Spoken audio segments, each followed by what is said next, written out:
Hello everyone, welcome back to the Aspirant Invincible YouTube channel. और हम ये lecture 9 external sector जो economy topic है हमारा प्रीलिम्स के रिगार्डिंग हमारा पीटीपी 2025 सीरीज़ है, जहां पर हम प्रीलिम्स में प्रीवियस ईयर क्वेश्चन पेपर्स को एनालिसिस कर रहे हैं और इकोनॉमी में कौन कौन से थीम बार बार यूपीएससी पूछता है, ये सारे के सारे टॉपिक यहाँ पे हम पढ़ेंगे।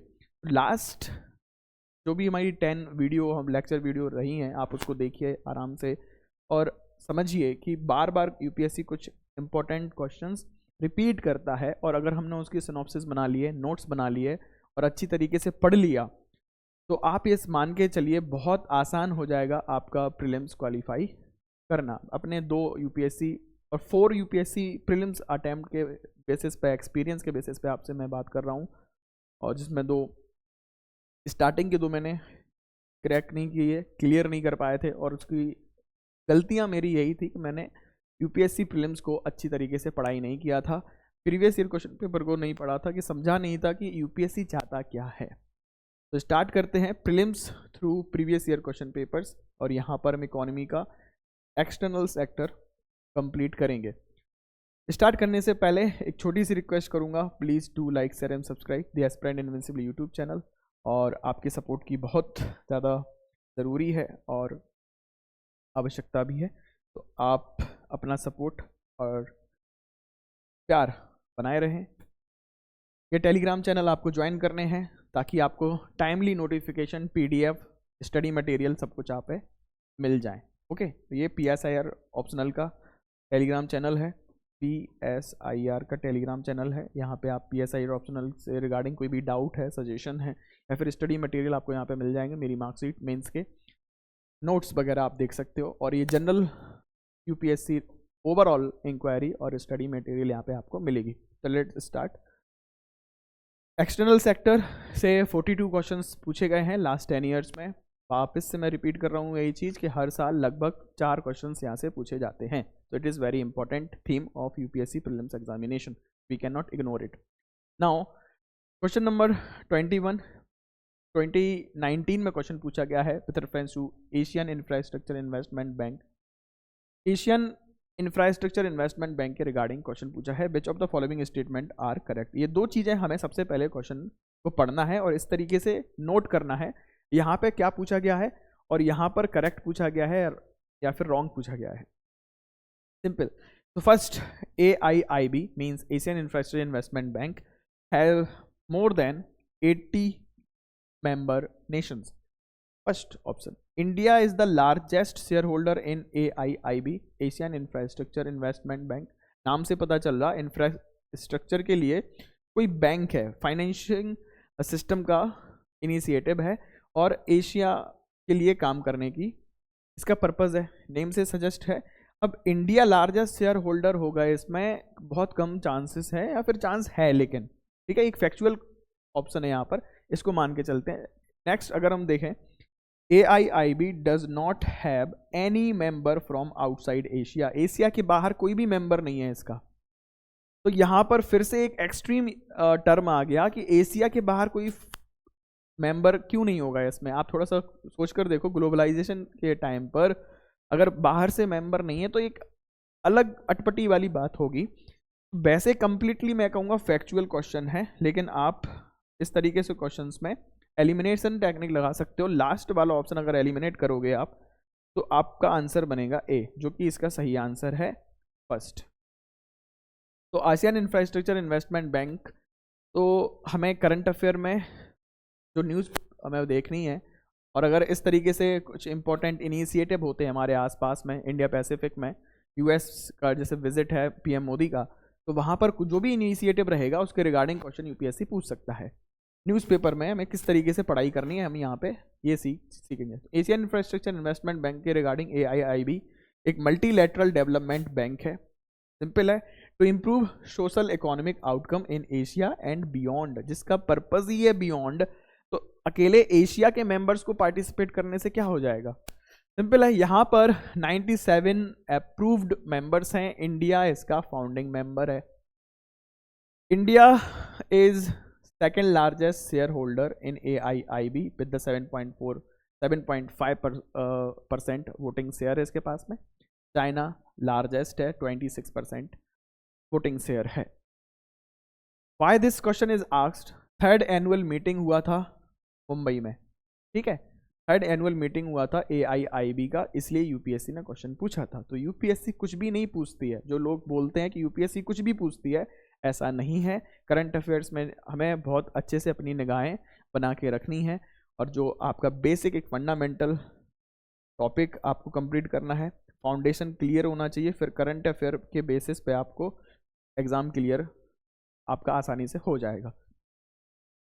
नेक्स्ट क्वेश्चन जो है 2019 में रिपोर्ट से पूछा गया था, तो which of the following is not a sub index of the World Bank ease of doing business. तो यहाँ से एक बार क्वेश्चन पूछ चुका है पहले, ईज ऑफ डूइंग बिजनेस कौन निकालता है। अब रिपीटेड थीम है, जहाँ पे पहले से आपको बता दिया गया कि World Bank ease of doing business निकालता है, World Bank ease of doing business निकालता है, तो इसमें से कौन सा सब इंडेक्स नहीं है, नॉट पूछा गया है। मैं आपको बार बार बोलता हूँ, यूपीएससी हमें गलती करने का चांस बना के देता है पहले से।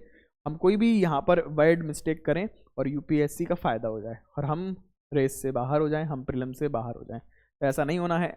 हमें हर एक इम्पॉर्टेंट वर्ड को अंडरलाइन करना है।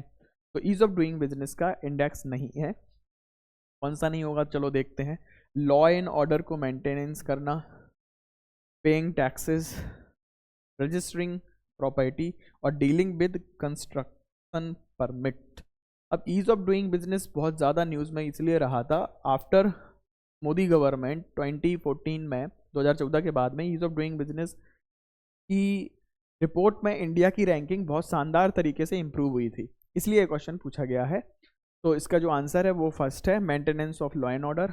अगेन फैक्चुअल क्वेश्चन मैं बोलूँगा, यहाँ पे कोई लॉजिक काम नहीं करेगा। होने के लिए तो टैक्सेस भी नहीं हो सकता था, प्रॉपर्टी भी नहीं है ज़रूरी, कंस्ट्रक्शन परमिट भी ज़रूरी नहीं है। लॉ एंड ऑर्डर एक इंपॉर्टेंट फैक्टर लगता है ईज ऑफ डूइंग बिजनेस में, लेकिन इसका आंसर है ए, जो कि सब इंडेक्स नहीं है। सिंपल, ये चीज़ याद रखना, नॉट वहाँ पर है। तो ईज ऑफ डूइंग बिजनेस जो है 11 areas of life of a business को करता है। ये सारे पॉइंट हैं, हर एक पॉइंट को याद करना पॉसिबल नहीं है, तो आप इसकी कोशिश भी ना करें। लेकिन यहाँ पर इम्प्रूवमेंट आपको देखना है। इंडिया का 142 रैंकिंग थी 2014 में, मोदी गवर्नमेंट आने के बाद में किस तरीके से 142 से डायरेक्ट 63 पर रैंकिंग पहुंची है इंडिया की ईज ऑफ डूइंग बिजनेस में। बहुत शानदार तरीके से इम्प्रूवमेंट हुआ है, कंटिन्यूसली इम्प्रूवमेंट हुआ है। 140, 130, 130, 100, फिर 77 फिर 63। तो इस तरीके से यूपीएससी क्वेश्चन पूछ भी सकता है। लेटेस्ट जो रिपोर्ट है उसमें इंडिया की रैंकिंग 63rd है। बेस्ट रैंकिंग जो हमारी है, कंस्ट्रक्शन परमिट में अच्छी रैंकिंग है, ट्रेडिंग अक्रॉस बॉर्डर बहुत अच्छी रैंकिंग है, रिजॉल्विंग इंसॉल्वेंसी भी अच्छी रैंकिंग है। लेकिन हमें काम करने की ज़रूरत कहाँ पर है, या फिर हमारा जो परफॉर्मेंस है, इंडिया का परफॉर्मेंस है ईज ऑफ डूइंग बिजनेस में, वो सही नहीं है। वो माइनॉरिटी इन्वेस्टर के प्रोटेक्शन में नहीं है, गेटिंग क्रेडिट में सही नहीं है, और इन्फोर्सिंग कॉन्ट्रैक्ट में नहीं। ये हमें यहाँ से क्वेश्चन पूछा गया था, जो एक यूपीएससी ने भी क्वेश्चन पूछा है, तो यहाँ से क्वेश्चन पूछा है। वहाँ पे ऑप्शन में हमारे कंस्ट्रक्शन परमिट था और एनफोर्समेंट, रिजॉल्विंग इंसॉल्वेंसी, प्रॉपर्टी, इस तरीके से। तो करंट अफेयर्स से क्वेश्चन आते हैं, किस तरीके से आते हैं वो आपको देखना है। मुंबई में मीटिंग हुआ था, तो आसियान इंफ्रास्ट्रक्चर इन्वेस्टमेंट बैंक पूछ लिया था। इंडिया की कंटिन्यूसली रैंक इम्प्रूवमेंट हो रही थी, तो ईज ऑफ डूइंग बिजनेस पूछ लिया। अब 2019 में फिर से 2019 में एक और रिपोर्ट पूछी गई है, global competitiveness report. Global competitiveness report is published by C, किस ऑर्गेनाइजेशन से ग्लोबल कॉम्पिटिटिवनेस रिपोर्ट पब्लिश होती है। तो फेवरेट टॉपिक है रिपोर्ट के बारे में यूपीएससी का पूछना। First option is IMF, second option is UNCTD, United nation conference on trade and development, या फिर वर्ल्ड इकोनॉमिक फोरम WEF, या फिर वर्ल्ड बैंक WB। तो आंसर इसका सही क्या है, world economic forum. Completely factual question है, करंट अफेयर बेस्ड क्वेश्चन है, हमें इंस्पायर करता है करंट अफेयर को डेली फॉलो करने के लिए और इम्पोर्टेंट चीज़ें देखने के लिए, रिपोर्ट के लिए। अब यहाँ पे नोट करने वाली बात यह है कि global competitiveness report yearly published होती है और वर्ल्ड इकोनॉमिक फोरम रिलीज करता है। वर्ल्ड इकोनॉमिक फोरम, मैंने टेलीग्राम चैनल पे एक टेबल अपलोड किया था, आप उसको ज़रूर से याद कर लें, जहाँ पे ऑर्गेनाइजेशन और उनके द्वारा पब्लिश की जाती रिपोर्ट वहाँ पे लिस्टेड है। तो हमें वो याद करके जाएंगे तो ज़्यादातर चीज़ें हम वहाँ पे एलिमिनेशन से थ्रू आंसर आ सकता है, ये चीज़ याद रखेंगे। Next is in the context of India which of the following factor are contributors to reducing the risk of currency crisis. Currency crisis को कम करने का कौन काम करेगा, हमें ये चीज़ समझनी है। सबसे पहले करेंसी क्राइसिस होता क्या है? करेंसी क्राइसिस का मतलब मान लीजिए किसी मार्केट में किसी भी डोमेस्टिक करेंसी की वैल्यू बहुत तेजी से डिवैल्यूएट हो जाए या फिर डेप्रिसिएट कर जाए। सिलेक्ट दी करेक्ट आंसर, हमसे करेक्ट आंसर सिलेक्ट करने के लिए पूछा गया है, ये चीज़ याद रखना है, भूलना नहीं है। नाउ तो the option 1, foreign currency earning of India's IT sector, in कौन सा कंट्रीब्यूटर है जो करेंसी क्राइसिस को रिड्यूस करेगा? बिल्कुल, foreign currency earning of India IT sector is a positive thing, because Bharat के पास में डॉलर जितना ज़्यादा आएगा तो इतना स्ट्रॉन्ग इंडियन रुपी हो जाएगा, क्योंकि डॉलर हमारे पास में अच्छा खासा रहेगा।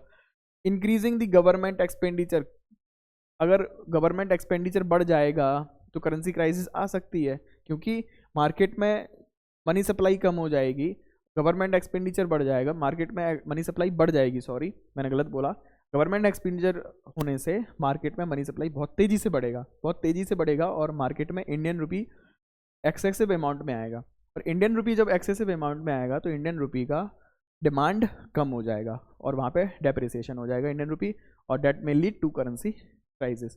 Now remittances from Indian abroad, remittances बिल्कुल सही बात है, बाहर से हमारे पास जितना ज़्यादा पैसा आ जाए, जितना अच्छा पैसा आ जाए, फॉरेन एक्सचेंज हमारा बढ़ जाएगा, और फॉरेक्स जब स्ट्रॉन्ग हो जाएगा तो हमारे पास में करेंसी क्राइसिस नहीं आ पाएगा। हमेशा रखिए, हमेशा याद रखना है हमें कि जितना ज़्यादा हमारे पास में फॉरेक्स होगा, फॉरेन एक्सचेंज रिजर्व बेस्ट होना चाहिए, तो हमारे पास में करेंसी क्राइसिस नहीं आ सकता है, ना ही हमारी इकॉनमी डूब सकती है, क्योंकि हमने इंपोर्ट कवर भी देखा था, करेंसी क्राइसिस भी मार्केट फॉरेन एक्सचेंज रिजर्व से सपोर्ट मिलता है। आंसर इसका होगा 1 and 2 ओनली।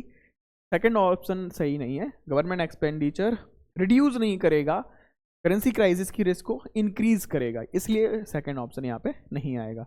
इसका एक्सप्लेनेशन देखें तो currency crisis is brought on by declining value of currency of a country.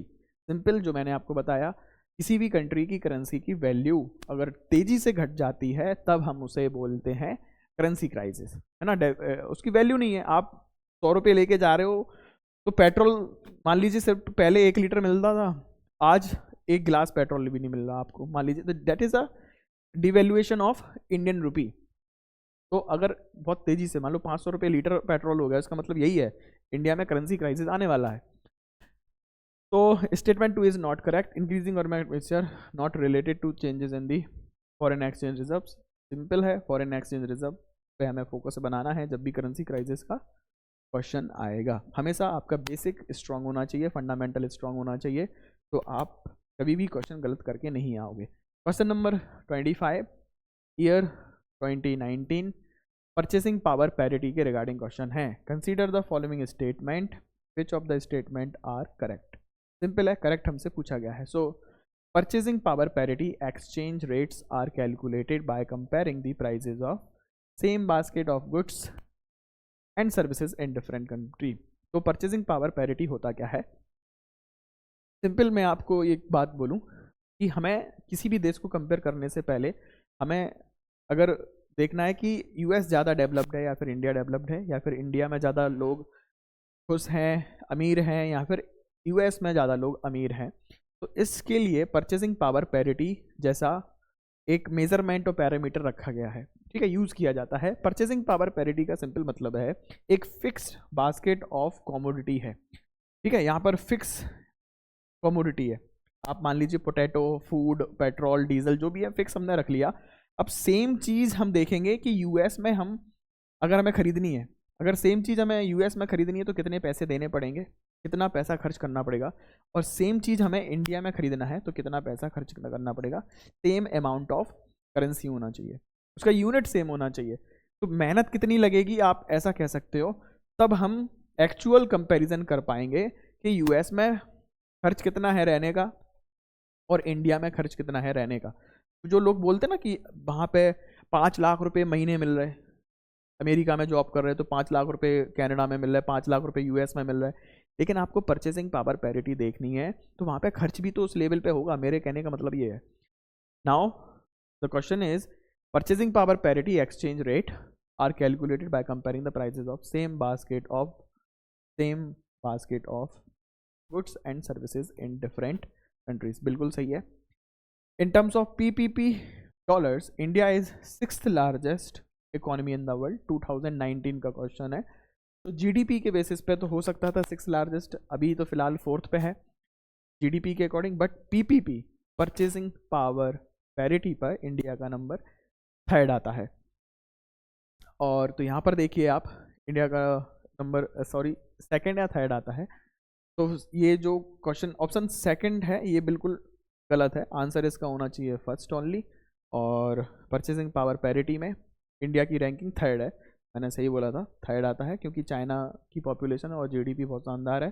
China 1st number पे, 2nd नंबर पे यूएस है, 3rd नंबर पे इंडिया आता है ग्लोबल इकोनॉमी में on the basis of PPP purchasing power parity. Purchasing power parity is very important topic of prelims and mains, आपको वहाँ पे भी यूज़ होता है मेंस में। होता क्या है, the rate at which the currency of one country would have to be converted into that of the other country to buy the same amount of goods and services in each country. For example, मान लीजिए बहुत simple example यहाँ पर है, एक burger आपको खरीदना है, ठीक है, 100 रुपये का आ रहा है, वो भारत में 100 रुपये का आ रहा है कोई बर्गर आपको खरीदना है, और न्यूयॉर्क में वही चीज़ $2 का है। This would imply a PPP exchange rate of $1 to $50। $1 to $50 कैसे हो जाएगा, जब आप उसको एक्सचेंज करोगे। तो पीपीपी के बेसिस पे चाइना एक वर्ल्ड का लार्जेस्ट इकोनॉमी है और इंडिया का रैंकिंग 3rd है according to the data of 2022। अभी लेटेस्ट डाटा आपको देखना है, आपका ये होमवर्क मान लीजिए। परचेसिंग पावर पैरिटी समझ में आ गया आपको। सेम चीज़ अगर आपको डोमिनोज का पिज़्ज़ा खाना है इंडिया में तो कितने पैसे देने पड़ेंगे, और डोमिनोज का पिज़्ज़ा सेम सब कुछ है, फ्लेवर भी है, तो न्यूयॉर्क में खाना है, यूएस में खाना है तो कितना पैसा देना पड़ेगा, तो उसके बोलेंगे परचेसिंग पावर पैरिटी। सिंपल है, $1 और $50। तो लगभग सेम चीज़ें आपको समझ में आएंगी कि महंगाई कैसा है, डेवलप्ड है, डेवलपिंग नेशन है, और कोई इंसान कितना पैसा कमा रहा है तो कितना अमीर होगा उस देश में, वो इसके बेसिस पे हम देख सकते हैं। Now the financial crisis repeated theme देख रहे हो विनोद। 2019 में हमने देखा, 2019 में फाइनेंशियल क्राइसिस का इंटरलिंक्ड क्वेश्चन पूछा गया था, और 2020 में भी फाइनेंशियल क्राइसिस से रिलेटेड क्वेश्चन पूछा गया है, तो यहाँ पर अच्छे से ध्यान से देखना जरूरी है। Now if 26 question number 26 question देखिए, if another global financial crisis happens in the near future, ये कोविड के बाद में ऐसा लग रहा था इसलिए क्वेश्चन पूछा गया था। Action policies are most likely to some immunity to India. अगर ग्लोबल फाइनेंशियल क्राइसिस होती है, इनमें से कौन सी चीज़ें भारत को बचा लेंगी, ये क्वेश्चन हमसे पूछा गया है। To give some immunity to India, इस साल ये बहुत ज़्यादा रिलेवेंट क्वेश्चन है, मैं आपको बताऊंगा। 2025 इकोनॉमिकली बहुत स्टेबल नहीं है, और अगर आप स्टॉक मार्केट को फॉलो करते हो, थोड़ा सा देखते हो, तो बहुत डाउनफॉल चल रहा है स्टॉक मार्केट में। तो इसमें से कौन सी चीज़ भारत को बचा सकती है ग्लोबल फाइनेंशियल क्राइसिस से, जरा देखिए। Not depending on short term foreign borrowing, बिल्कुल सही बात है। शॉर्ट टर्म फॉरेन बोरोइंग पे डिपेंड नहीं होना है, लॉन्ग टर्म। अगर हमने किसी से लोन भी लिया है तो जैसे 50 साल के लिए लिया, 40 साल के लिए लिया, 20 साल के लिए, 25 साल के लिए, तो ये चीज़ सही रहेगी। Opening up to more foreign bank, जितने ज़्यादा हम विदेशी बैंक यहाँ पर बनाएंगे उससे प्रॉब्लम होने वाली है, क्योंकि ज़्यादा से ज़्यादा फॉरेन बैंक के पास में बेनिफिट जाएगा, और फॉरेन एजेंसी करेंसी पर हम डिपेंडेंट रहेंगे, और फॉरेन फाइनेंशियल क्राइसिस आने पे हम बहुत ज़्यादा वल्नरेबल हो जाएंगे, क्योंकि ग्लोबल इकोनॉमी से हमारी इकोनॉमी बहुत ज़्यादा डायरेक्टली इम्पैक्ट होगी। तो सेकंड भी नहीं होना चाहिए। Maintaining full capital account convertibility. Full capital account convertibility का मतलब क्या है? रिपीटेड थीम, रिपीटेड थीम है कन्वर्टिबिलिटी ऑफ रुपी और कन्वर्टिबिलिटी ऑफ करेंसी से क्वेश्चन पहले यूपीएससी पूछ चुका है।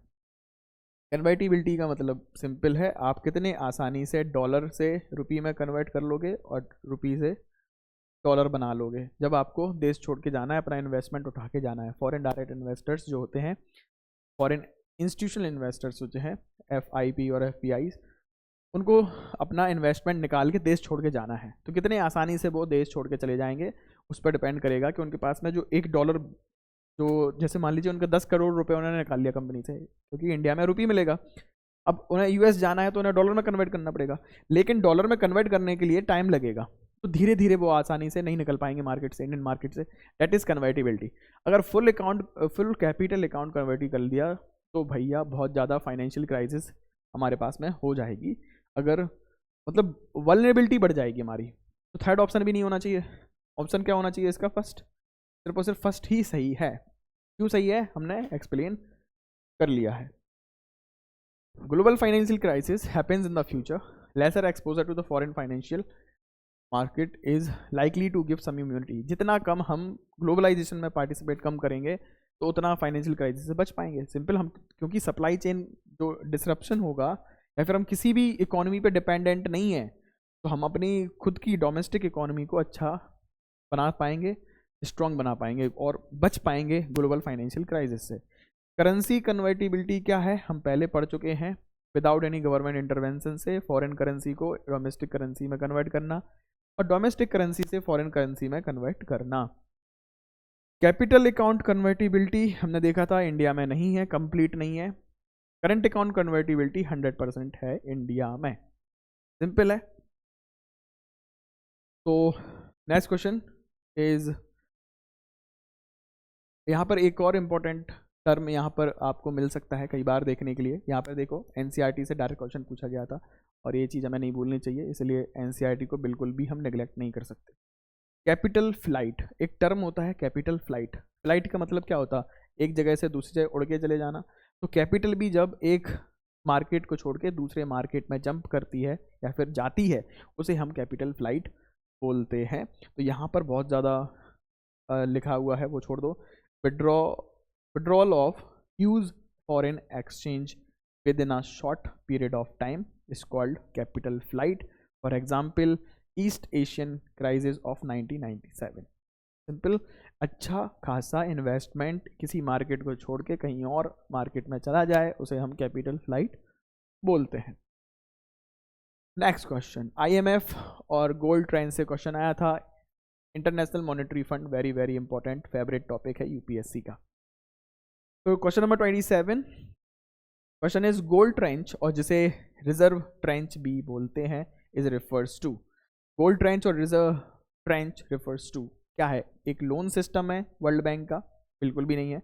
One of the operations of central bank. Credit system है WTO टू इट्स मेंबर, या फिर क्रेडिट सिस्टम है granted by IMF to its members. अब यहाँ पर अगर आपने पढ़ा नहीं है तो यूपीएससी बहुत बार हिंट देने की कोशिश भी करता है। आप ऑप्शन सी और ऑप्शन डी को मैच करो। A credit system granted by WTO, a credit system granted by IMF। तो यूपीएससी भी चाह रहा है कि आप सी और डी में आपको हिंट गिवन है और आप इस हिडन हिंट को पहचान कर आंसर सही लगाएं। तो ये IMF का एक क्रेडिट सिस्टम है, रिजर्व ट्रेंच और गोल्ड ट्रेंच जिसे बोलते हैं। अब रिजर्व ट्रेंच और गोल्ड ट्रेंच बोलते किसे हैं और क्या है? होता क्या है, हर IMF के मेंबर को एक रिक्वायर्ड कोटा अपनी करेंसी का ईच मेंबर को देना रहता है IMF के बाद, IMF के पास में, है ना, जिसको वो बाद में इमरजेंसी आने पर without any service condition, without any economic reform condition से यूज कर सकता है, IMF से वापस ले सकता है इमरजेंसी सिचुएशन में। सिंपल है। तो IMF का फंड कहाँ से आता है? अपने ही मेंबर के एक फिक्स्ड कोटा से आता है। कोटा मतलब सिंपल, आपको परसेंट देना है 10%, आपको 12% पैसा देना पड़ेगा। इस तरीके से पैसे देते हैं आईएमएफ के सारे मेंबर। एक हमने पढ़ा था स्पेशल ड्राइंग राइट्स, और एक है गोल्ड ट्रेंच जो रिजर्व ट्रेंच भी कहलाता है।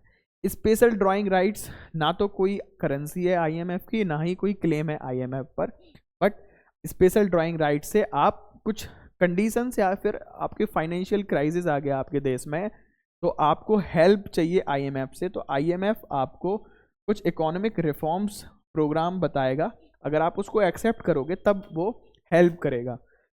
बट रिजर्व ट्रेंच और गोल्ड ट्रेंच में ऐसा नहीं है। आपने जो अपना कोटा दिया था, मेंबरशिप फी दी थी, एक सिंपल लैंग्वेज में आपको बताऊं तो आप उस मेंबरशिप फी को यूज़ कर सकते हो इमरजेंसी की सिचुएशन में, और कोई भी कंडीशन फॉलो करने की ज़रूरत नहीं है आईएमएफ की, सिंपल है। नेक्स्ट इज 2020 में क्वेश्चन आया है बायलैटरल ट्रेड से। करंट अफेयर में बहुत सारे रिपोर्ट्स और बायलैटरल ट्रेड होते रहते हैं। फॉर एग्जांपल अभी इंडिया और यूएस की bilateral trade very very important है इस साल के लिए, तो आपको वो देखना है। Now consider the following statement, which of the statement above are correct. हमने अंडरलाइन कर लिया, यहाँ पे करेक्ट पूछा गया है, आपको एग्जाम पेपर में इसी तरीके से करना है। The value of Indo Sri Lanka trade has consistently increased in the last decade, continuously increase हुआ है। Textile and textile articles constitute an important item of trade between India and Bangladesh, ये तो बिल्कुल सही होना चाहिए। In the last 5 years Nepal has been the largest trading partner of India in South Asia, largest trading partner है South Asia में, तो ये चीज़ हमें पता होना चाहिए है या नहीं है। तो ये ऑप्शन अगर हम एलिमिनेशन से जाएंगे, आंसर इसका बी ओनली है, बांग्लादेश वाला, तो मैंने सही बोला था कि ये होना चाहिए। बाकी large in the last 5 years Nepal has been the largest trading partner in South Asia, it is wrong. और श्रीलंका के साथ में कंसिस्टेंटली इंक्रीज होना एक हमेशा आपको डाउट में रखेगा, हमेशा सोचना है क्या ऐसा हो सकता है, पॉसिबल है कंटिन्यूअसली कुछ भी हो। कोविड में तो हर चीज़ में डिप आया था, आपने देखा था मार्केट में, तो यहाँ पर भी डिप आया होगा। नाउ इंडिया श्रीलंका ट्रेड के बारे में $4.0 billion, एल्दो 2016-17 ट्रेड स्लम्प्ड हो गया, कम हो गया था। और India export $2.2 billion textile and clothing product to Bangladesh. Then India biggest trade partner in South Asia is Bangladesh, Bangladesh ही है इंडिया का बिगेस्ट और largest trade partner in South Asia, ये हमें याद रखने वाली चीज़ है, इसे भूलना बिल्कुल भी नहीं है। अब करंट अफेयर में अगर क्वेश्चन आते हैं यूएस इंडिया से ट्रेड रिलेटेड जो डील हो रही है या फिर न्यूज़ में चल रहा है, तो हमें वहाँ पर फोकस करने की ज़रूरत होगी। नेक्स्ट क्वेश्चन है 2020 में क्वेश्चन आया है एफडीआई से related, to question number 29, with reference to the foreign direct investment in India, which of the following is considered the major characteristics? Okay, तो फॉरेन डायरेक्ट इन्वेस्टमेंट क्या होता है?